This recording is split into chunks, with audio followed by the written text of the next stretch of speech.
For those that have no idea what the observability means, I'm going to start talking about observability, like just the word and a little bit like an introduction. Then I'm going to be talking about what some people call the 3 pillars of observability, which is events, event logs, metrics, and traces. And we're going to be talking a lot about telemetry and how telemetry kind of like is a really great thing to have an ecosystem that enables a lot of things, observability. And just a warning, it's going to be a little bit fast-paced. I already talked a little bit fast, so I put some slides to breathe in and breathe out so we can stop for a moment. But it's going to be a little bit fast-paced because it's kind of like a lot of things to cover in just a few minutes. And so I think the whole goal is that I'm going to throw a bunch of words. Hope that you catch some of them, then you can research more in depth, like what the things are. So there's a demo application that I've built, like implementing these 3 things there. You can check the repository, play around. There's a Docker Compose. There's a README that I hope is good enough for you to then play around later if you want to see how the thing is coded. And I'm going to show just a few parts of the code here. All right. So my name is Bernardo. I will start working on Monday actually on Slab as a software engineer. So let's start. So what is observability? So observability is a word that comes from control theory. There's like some mathematical formulas and stuff that I looked on Wikipedia, like I don't know what the thing's about, but in general, observability is a metric that gives you how well you can understand your system. You have a system like a black box, and how well you can understand the internal state of that black box, that system, by just looking from the outside. So I think that's kind of like a good question, which is, what do we want to know about our system? When you're thinking about, I want to know something, why and what we want to know.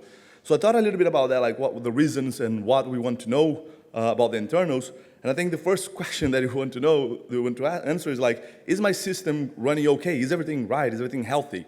I think that would be like the #1 question to answer, and if possible, being alerted if it's not healthy. But that's I'm not going to talk about alerting here, but that would be the first part. I think the other 2 is like, okay, if it is not healthy, can it help me understand why the thing is, whether there's a crisis or there's a problem going on? Help me debug and understand the source of the problem. And I think the other thing I think is also important is that if you're monitoring and you're observing, understanding how your system performs, you can maybe understand how you can improve before things become a real problem, right? So finding areas for improvement before it becomes a problem, I think is also an interesting thing. So as I mentioned, there's a demo application. It's on my GitHub. I mean, if you want later, you can ask me on Who. I can send you the link if you don't want to take notes. But I implemented an application. Basically, this is, I think, the only diagram. No, there's a few more. But so basically, I implemented this daily application, just a demo application. And it is kind of a microservice architecture. I have this weather service, and I have a gateway on the front. The reason is for distributed tracing we're going to look after. So basically, we have this gateway that redirects a request to the application that we built in Elixir. They have a database, and also have like this other service that gives like a weather. Since it's London, it always returns rainy, so which is false for today, but it's okay, 99% accurate. And just to give a demo of what like the stacks and the things that I'm going to be showing you kind of give you, with not a lot of effort put into building these things. So I'm just going to show this video. So basically, these are some dashboards that you'll get from free with one of the libraries that I'm going to show you today. So this shows a lot of things about Actor, like the average latency and of queries, and then you have some stuff about Phoenix as well. Show like average latency per route, or also the average response size. There's some kind of like nice heat maps that you can show. And then there's also the logging solution that we're using here. You can check the logs. And then the logs, you can jump into this other window, which is the tracing window, which shows like the requests going through all the services. The logging solution, I can filter by the metadata of the logs. And we can have this kind of like nice visualization of all the services. So we can see here now we have like all the 3 services I mentioned we have, like the gateway, the service we implemented, and the weather service. And they all show up here, and then you can use this thing. There's some metadata, for example, about Ecto, about the queries, and say, oh, this is the query that is taking too long, right? So it gives you like this nice insight about the internals of your system. Again, looking from the outside. All right. So I lost the cursor. So most of this stuff, the demo, I'm using the Grafana stack. I'm not going to be talking about how to set up Grafana, and there's a hosted version in Grafana Cloud if you want. But I really like Grafana. I've been using, in my past job, I used a lot, and it was one of the best experience I had with an observability stack. So Grafana has a bunch of things, started just a visualization tool, but now it has like a thing for storing logs and querying logs using a nice query language. There is a tracing solution that you can use for multiple different protocols. So I think it's a really nice and open source stack, and I like open things. So we set up this thing in Docker Compose, which is not like the production ready thing. So I'm not going to be talking about that because it's going to vary a lot. But all right. Breathe in and breathe out, right? So we can give a little pause before we jump into the things. So we're going to start talking about event logs. So a lot of people talk about logging, but I think what is the core thing is that things happen in your system, right? You receive a request, you process a background job, you take a message out of a message queue, you do something with that, right? So things are happening in your system, a lot of things. And I think when I think about logs, I think it's just a way of externalizing that. Like I'm just, okay, I know that things are happening inside of my system, and I put it on an output, this thing happened, right? I'm just saying, hey, I'm logging the event. That's why I'm saying event logs and not just logs. And normally, if you think about these events, they contain a bunch of metadata, right? Like when I process a request, I might have like a duration, the time that it took to process the request, the response status, what was the root, maybe there's a lot of metadata that normally comes with these events. And this is really similar. Now we're going to talk about telemetry. So telemetry is an amazing library. For me, I particularly think this should be kind of like part of the core of Erlang and Elixir, because I think this is a great. So what is telemetry, right? So telemetry is basically, to sum up, is a event dispatching things focused on telemetry, so the idea is that you have a library, like you're building Phoenix, you can use the telemetry API to publish events on your library, so you instrument your application just with these events, and then logging and taking metrics out or whatever can be built on top of the telemetry events. So just to give an idea of how a telemetry event looks like. So the telemetry events you can think as these three main pieces. So it has an event name, which in telemetry is just a list of atoms. So the reason why it's a list of atoms is for like namespacing so the name is just a list of atoms. And then we have two maps. So I have metadata, which is anything like a key value map, and then measurements is like normally a numerical value on the other end, which is like a total number of seconds or the number of the value in dollars of the order that you process if you're using that for less technical things. So the way that telemetry works, it normally has a Y in the end, but so the way that telemetry works is that you have the libraries, the people implementing the libraries, they don't have to decide exactly how the log is going to be. They just have to dispatch these events. They call telemetry/execute, and then they dispatch an event, and then it's just an event dispatching system. So you can say that we want to handle these events, and then the telemetry will dispatch this thing, so all these handlers can handle the event and do something with that. So like a logging solution can just attach to that and then get the event and then print in the console or in a file or something. Telemetry, since it's focused on telemetry and observability, it also kind of like introduces this, I'll say it's more of a convention and some helper functions about spans. So we're going to be talking more about spans in the tracing, but a span is basically a contiguous part of execution in your system, right? Like while you're processing a request, it has a start and an end. So you can think as one or two events, like in the beginning and the end, and they define this time span, and things happen there. So the telemetry has this nice thing to standardize how spans look like. And basically, when it starts the span, telemetry dispatches or execute one of the start event, which always contain a system time measurement. So this always contains a nice thing. So it's kind of standardizing how the spans look like. And when you have a stop and exception, it contains, depending on whether it went okay or failed, you're going to have a duration measurement as well. So this is a nice thing. So for example, when you're using Phoenix, when you generate application, it includes a plug called plug telemetry, which basically receives a prefix. Phoenix by default defines that as Phoenix endpoint, and then telemetry and Phoenix then this plug telemetry then calls the helper function, which then emits a start, stop, and exception events. So as I mentioned, logs, if you think about events happening in your system internally, logs are just, again, a way to externalize that. So a way you can implement a logger is by just having a handler that you attach to the telemetry library, and then you receive an event, and then you put that thing into the console, like IO puts or something, or logger.info or something like that, or in a file or something. And this is really good because the default logger of Phoenix is actually just a handler. You can disable it. And for me, it's good to disable because, no offense to the thing, I think there's some problems with the Phoenix default logger. It is great for development, in my opinion, like because it's really easy for a human to read, and if the process hangs, you can see the first event and then the second event showing up. But there's some problems. If you have like a lot of requests coming in, then they can come out of order, and you don't know like the send to 100 belongs to which GET request. So one message comes with the root, and the other one comes with the result. And also normally most of the logging solutions, it's really hard to correlate these events. I mean, you can because there's the request ID, normally this metadata, but then you have to do an extra processing to then pinpoint the things. But it's fine. I mean, that's the beauty of telemetry, because if you don't like this logger, if you like, you can keep it. If you like, you can just disable and build your own logger. So normally I did that for almost all the projects that I was working. I disabled the custom, the existing Phoenix logger, and implement a custom logger. Normally I just get the end, the stop event, and then I just collect all the metadata that I want, and I log that.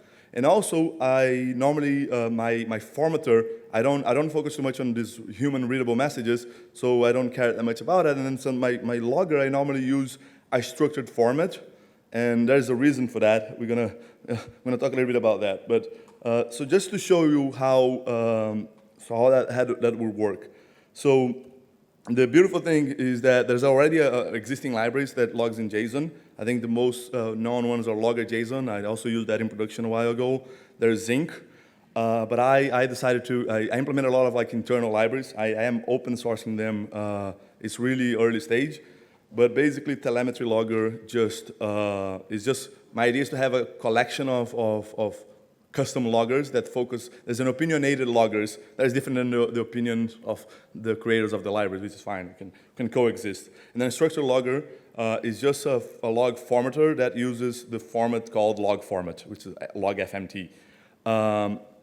So how do you set up this thing in an Elixir application? So you can, for now, just on GitHub because it's really early stage, but you just install these two libraries, install the libraries, and then you just configure, disable the Phoenix logger. You configure the formatting now. For now, it just doesn't have a custom logging backend, because most of the times for other applications that I've been working with, there is already a logging solution that gets things from the standard output. So I normally just use the console backend. But yeah, I might have a custom backend later. And then you just attach the handlers, and then you have logs that look like this. And now we're just going to talk a little bit why I think structured logging is important. So the format that Phoenix have is great for human reading, but for machines to understand, like the things you have to implement maybe some regex or something like that, and it makes it really hard you have to write this natural text processing. And there's a solution for making machines understanding data, which is using a structured format like JSON or log format. The reason why I like log format is because I think it doesn't compromise a lot on human readability, right? When I have logs in JSON, it's always like this, especially if you nest things. I also think you shouldn't nest. But then, for example, this logging solution that I have on the demo application, which is the Grafana Loki, which is a log storage, it supports some nice queries. So it supports log format by default. And then I can just query, so all the metadata that I get from my telemetry events, I can then just put in the structured format. And then I can query the logs to find things like, oh, I want to have only the request that took more than 5 milliseconds, or something like that. And then just to wrap it up, so I think logging is an important thing every application have, but before I proceed, I will give some tips that mostly I received from the infra folks that I work with in the past company. But I think the first thing is use structured logging for the reason I said, because then you can have tooling that can easily find information in your logs. I say also, I think it's quite common when you're debugging things locally to just print everything so you can understand, like, oh, I want observability, so I'm going to log everything. But the problem is that if you log a lot of like internal details, then you first it's expensive to store all these logs, and second, you're just decreasing the signal to noise ratio. You now have like a lot of this information, and finding useful logs becomes harder. So if you need to expose these more detailed things, please do use log levels. Like I see a lot of applications people just use like logger info everywhere, or just IO puts.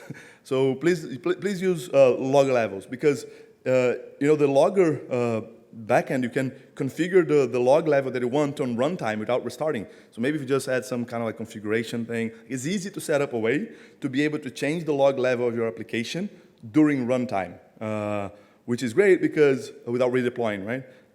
So the kind of the way that I think about the log levels is that I want to have like one info level log for important events. Like if you have a web application that is probably like a HTTP request, or maybe a gRPC request, or I don't know, starting some, like just these important high level things that you're gonna have one log per this kind of event. If anything is suspicious, is a warn. If anything is an error or an exception, is an error. And then anything else is just debug. And then the way that it normally works, that you can start with info level, and then maybe something is going wrong and you need to debug. You can then change the log level to include debug logs, and then because logging is expensive. That's the main problem, right? Both in cost and in terms of like then retrieving information out of that. So then you can change to debug, and then maybe you can switch back to info, and then maybe if your application is running kind of like healthy for a long time, you don't even care about like each request. You can then just show warnings and errors. So I think this allowance to change the log level is important.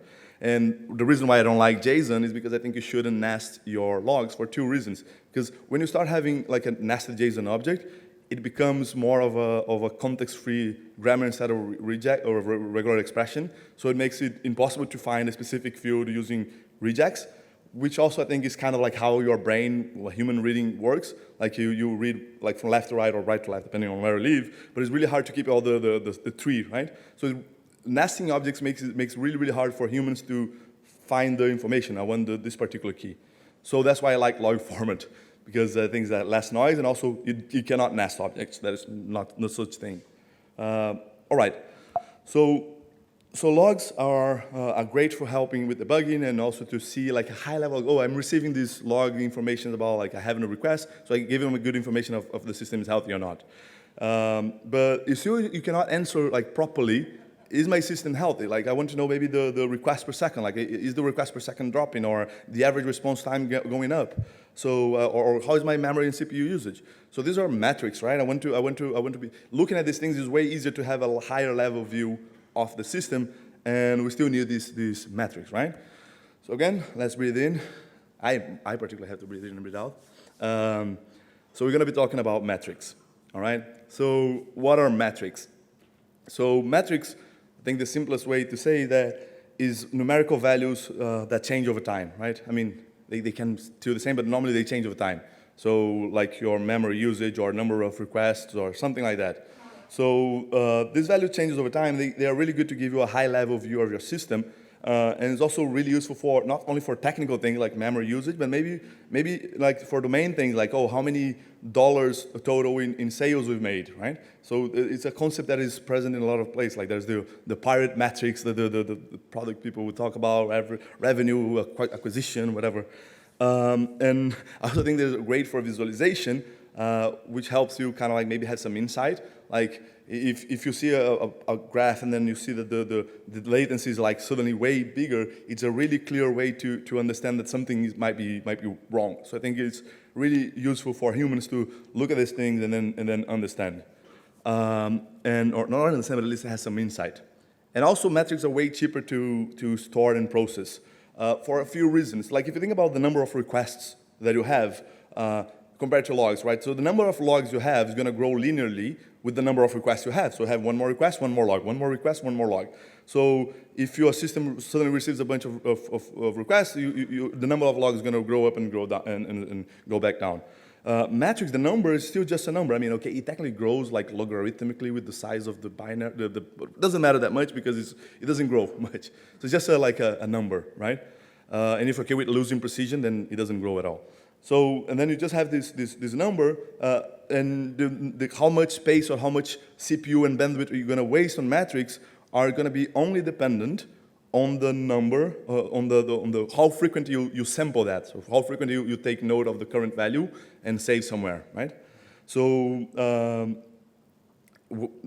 so this is great for learning. I can go more in detail with that, but in general, if your systems are reporting just metrics and not logs, the observability system that you're going to have can just look at this metric and say, oh, this thing is spiked, now I can throw an alert. So it allows you for a faster thing, and it's way cheaper on bandwidth and storage and whatnot. And again, because it's cheaper, you can store for longer.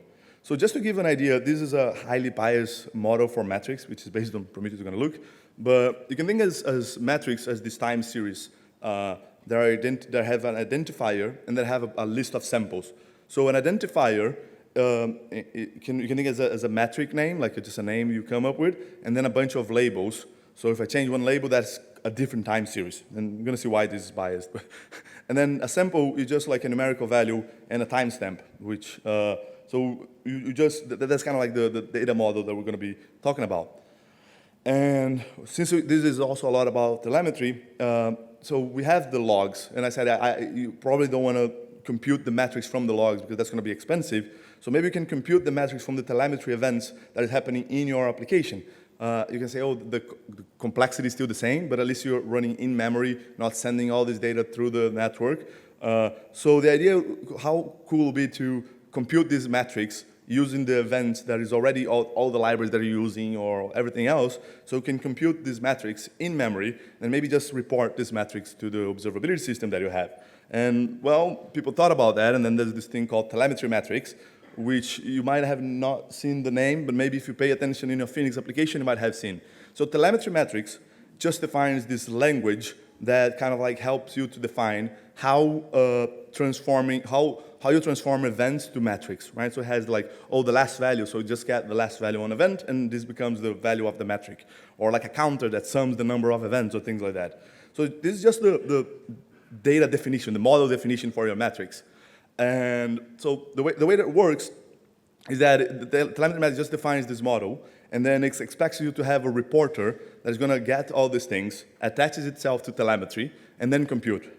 There is a built-in reporter on telemetry metrics, which just prints out from time to time on the console. But there's a really well-known telemetry metrics reporter that you might have seen in your application, which is Phoenix Live Dashboard. So if Phoenix Live Dashboards actually use the telemetry metrics to define the metrics, and then it acts as a reporter. So it attaches to telemetry, collects all the events, and then reports in these nice graphs. So if you take a look on the generated code for Phoenix application, you're going to see that we're going to have this import telemetry metrics, and the metric session, which is the thing that Live View then shows on the dashboard, is just calls for these telemetry metric functions. In Live View, Live Dashboard, I mean, I'm probably going to mess the name, a lot of lives.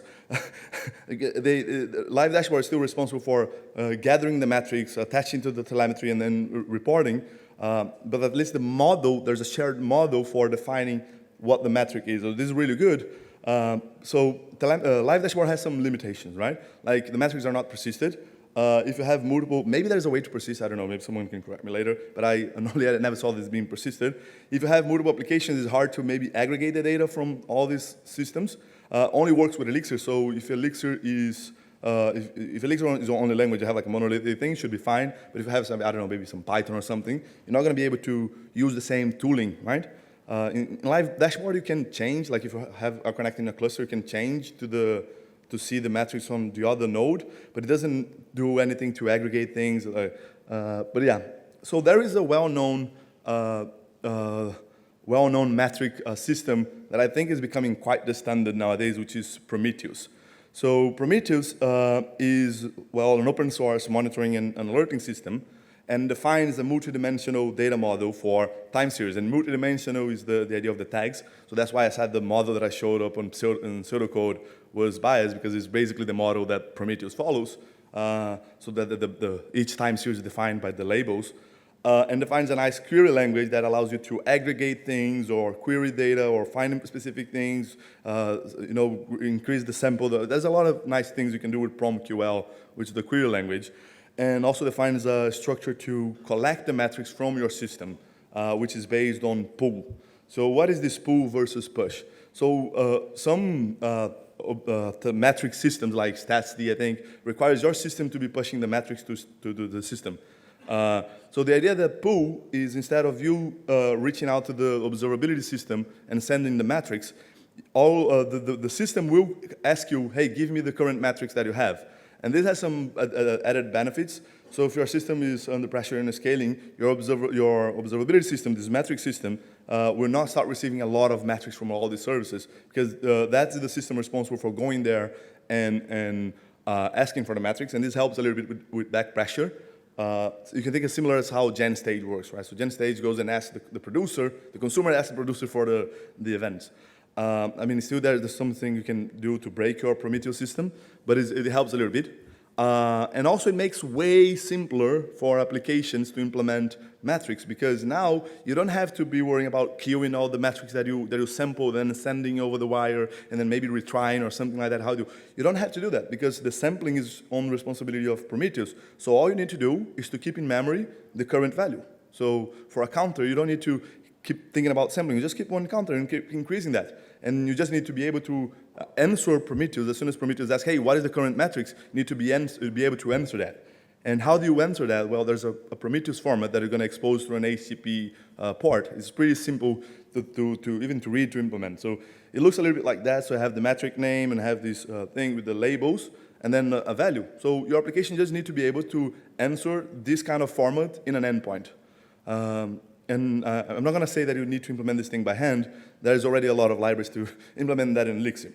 So how do we do this thing in Elixir? Well, if you think about, I have telemetry metrics, so I can maybe just create a custom reporter that's going to report in Prometheus format. Well, people thought about that, and there's a library called telemetry metrics Prometheus. All the names kind of, they start getting big. You're going to see even worse ones. But basically, telemetry metrics Prometheus is a reporter that collects the metrics using the attach and then handling the events, and then it exposes on a different server and a port that you specify. There is another one that I think is my favorite one, which is PromEx. So PromEx also does that, but also comes with like a nice library of metrics for known libraries, like for Phoenix, for Acto. So PromEx also actually share some of the core functionality with telemetry metrics Prometheus. There's a library called telemetry metrics Prometheus core. So it shares the same core, but I think it adds a lot of like developer experience kind of things. Like it has a library of ready-made metrics, as I mentioned, like plugins for well-known libraries, and Grafana dashboards, the one that I showed you before, like these nice dashboards. I didn't code any of that. Like PromEx gave me for free. So thanks for creator of PromEx.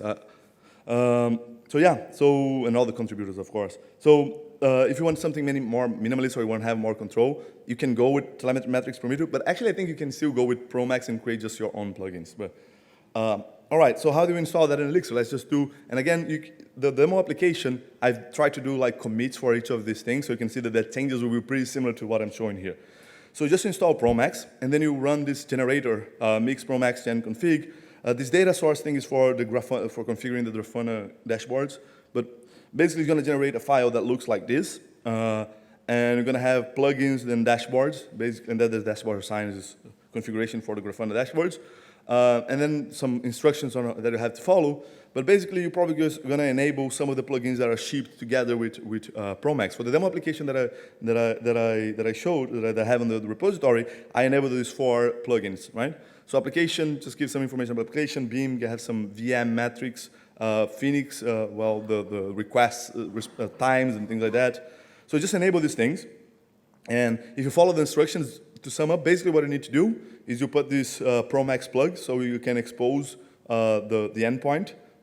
There's a way to run in a different server as well, but you can just do that, and then you just put on your supervision tree, and then you're all set. Like you just do that, enable some plugins, put that thing, and then you're going to have an endpoint in your application that is going to report in the Prometheus explosion format. So it's really, really, really simple.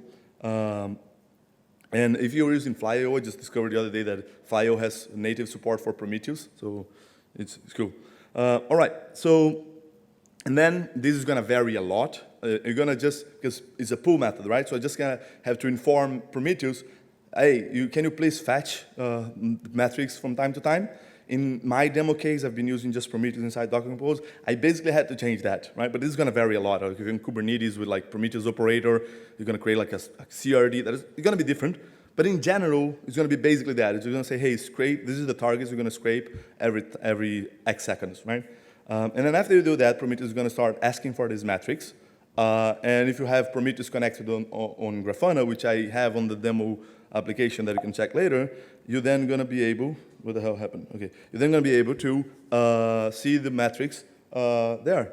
So, like, if you think about, I just wrote like, I don't know, I actually wrote like 10 lines of code. There's some other that were generated, and now I have nice metrics that I can query from. And it doesn't stop there because, as I said, there's also some library for dashboards. So you configure some of the built-in dashboards, and then you have like I did some shell script to export this to JSON. There's a script to export directly to Grafana. Then you import this, like a Grafana dashboard can be saved as a JSON file, and then import into Grafana, and then you have the dashboards that I showed. So basically, with not a lot of work, PromEx enabled you to have nice dashboards, nice metrics that you can query later. You can set up maybe alerting on top of that. So without not a lot of work. Okay, one more. Just one more to go, sorry. I know everybody's tired from lunch. But yeah, so I think PromEx is one of the most amazing libraries that I've worked with. Like, gives you a lot of things for free, right? So we're going to be talking about tracing, and tracing is even like more complex and deeper things to talk, but we're going to talk in a high level. So remember the spans that I was talking about, like this, have this events on the stop that define a span. You can think of trace as a collection of these spans that are correlated, right? So you have a bunch of events happening in your system, and they are correlated. So say, oh, maybe this event is the child of this other one, so I can understand like in a tree format where my program is running. And distributed tracing is basically that, but now these spans can belong to multiple different services. So if you have like a microservice architecture or something, these spans can live in all these things, and you can still correlate them in one single trace that goes across all your application, all your services. So just give an idea how the model looks like. So a trace you can think as a tree of spans. So you have a root span, which is the beginning of your trace. Normally, it's going to be the first service in your system. In that demo application, the gateway is the responsible for, there's a gateway on the demo application as well. This is responsible for, well, starting the trace, right? So it creates the root span, it creates the trace ID, and then every other span in all these other services, they have a parent span. So summing up, a trace is a tree of spans. A span can have a beginning and an end, has some, it's connected it belongs to one service, contained always in one service, a span. Can have some metadata, the demo that I showed with the query, SQL query there, that's kind of like a metadata of the span, and belongs to a trace, and can either be the root or the child of another one. All right, so I'm going to show you how to implement, again, I'm not going to show you how to set up like the tracing storage and whatnot. I mean, you can check on the code. So we need a way to instrument and collect these traces in all these services. And there's a lot of competing formats like Zipkin and Jaeger. You might have heard these names out there. But I'm going to be talking about the one that I'm most excited about, which is OpenTelemetry. So OpenTelemetry is kind of like the merge of two projects on tracing. So there was OpenTracing and OpenCensus. So OpenCensus was built by Google. And then they realized that this tracing war, some people say, was not good because then you have instrumentation all over the place. So basically what happened is that they merged into one project called OpenTelemetry. So OpenTelemetry is the tracing part. There's also metrics on OpenTelemetry, but it's still like really early stages. So what is stable is the tracing part. So you can think about OpenTelemetry, it has a bunch of components. I think the important ones that I'm just gonna talk briefly. You have the OpenTelemetry API, which is similar to the telemetry thing we have in Elixir, but I mean, not similar in the way that the library creators and maybe people implementing the code that wants to be instrumented will call this OpenTelemetry API. And then the application owner that's going to bundle these things and deploy is going to include an SDK. So the API basically defines the instrumentation API, and the SDK is kind of the runtime that is responsible for collecting the spans. So here's a new span, start a new span. The SDK collects them, processes them, sometimes batches and then or something like that, and then sends to a exporter. So the exporter is responsible for getting these spans that are in memory and sending to an external system. So then we can show the thing with all the services in from the collector. So it's really stable in Elixir, in Erlang. There's a lot of libraries there. So there's the API library, there's the SDK library. So one is OpenTelemetry API, the other one is just OpenTelemetry. And then there's OpenTelemetry Exporter, which is one of the available exporters in the OpenTelemetry format. So there, as I mentioned, there's like Zipkin and Jaeger, which was existing solutions. They have their own protocols. There's exporter for Zipkin as well, if that's a solution you have in your infrastructure. But OpenTelemetry exports in the OpenTelemetry format. And also, if you think about when I'm creating a new span in one of the services, I need to say what is the parent span. So since this thing belongs to multiple services, I need a way to know if I am if my span will be the child of a span that belongs to another service, right? So I need to, one service when calling the other needs to propagate the span ID, right? So this is what people call propagation, which is basically protocols that are going to depend on what you're using. If you're using HTTP, I think there are two main protocols. There's the Zipkin B3 protocol. Again, I'm just throwing a bunch of words. And W3C trace context, which for me, I think is a more open standard, less, and is the default in a lot of the SDK, in the exporters, in a lot of the instrumentation libraries. So yeah, so basically the way it works for HTTP, you just have a header, the W3C trace context is a header that contains a bunch of metadata, including a trace ID and a parent span ID. And then in case of Phoenix, you have like an instrumentator for Phoenix that takes this out from the header and injects into the tracer context. And you have a middleware for Tesla that gets from the context and injects into the header to send to this other service. You don't have to do a lot because this is done already. So, all right. So as I said, this is kind of similar to telemetry spans, but across different services and even different languages.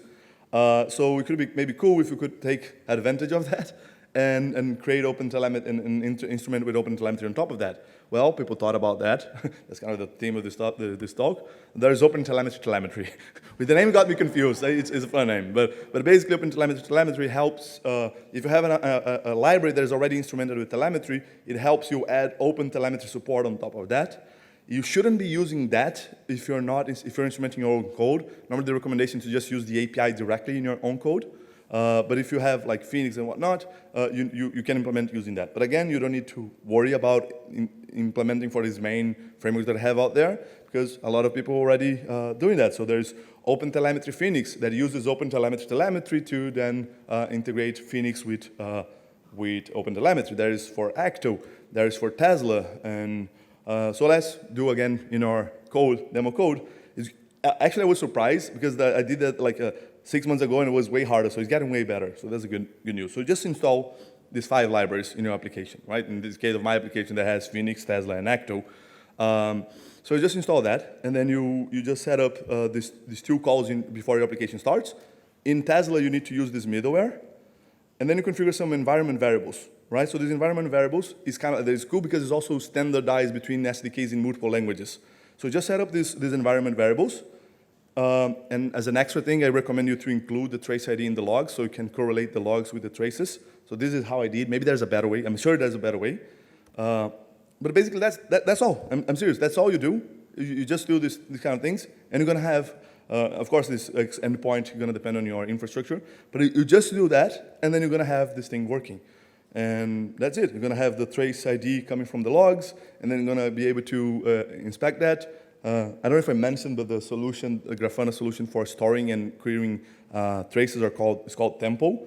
And that's it. To be honest, I was surprised like how easy it was. So sorry for the rushed thing, and that's all I have to say. Thank you.